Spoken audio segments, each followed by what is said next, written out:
యాక్చువల్‌గా 'ఒక్కడు' తరువాత త్రివిక్రమ్ గారితో, మహేష్ బాబుతో కలిసి ఇంకో సినిమా మీరు చేయాలి. చాలా ప్లాన్స్ కూడా జరిగిపోయినాయి. బట్ ఎందుకు ఆ సినిమా ఆగిపోయింది? అది ఎందుకో ఆగిందండి. హ్మ్. అది ఎక్కువ చెప్పకూడదు. ఎందుకంటే Trivikram is a great person. Great సరే. పర్సన్. అంటే అలాంటి ఆయన నా సినిమా నా బ్యానర్‌లో డైరెక్ట్ చేస్తున్నారంటే అది should say big credibility for me. Hmm. Very big credibility. నేను ఎక్కడో ఏదో వర్కౌట్ కాలేదు. అంటే ఏదో స్టోరీ వైజో లేకపోతే ఇంకోటో అదేదో నేను వరుసగా సినిమాలు హిట్లు ఇస్తున్నాను అనే ఉద్దేశం కూడా కాదు. హ్మ్. ఎక్కడో ఏదో సమ్‌వేర్ ఎక్కడో వర్కౌట్ కాలేదు. సో అది ఇప్పటికే నేను చాలా ఫీల్ అవుతుంటాను. హ్మ్. నేను మళ్ళీ మహేష్ బాబుతో చేయలేకపోయాను.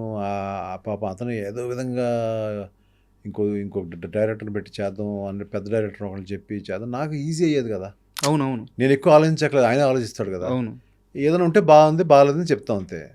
ఏదో ఎక్కడో సమ్‌వేర్ అండి. అది గుర్తు పెట్టుకోవాల్సిన విషయం కూడా కాదది.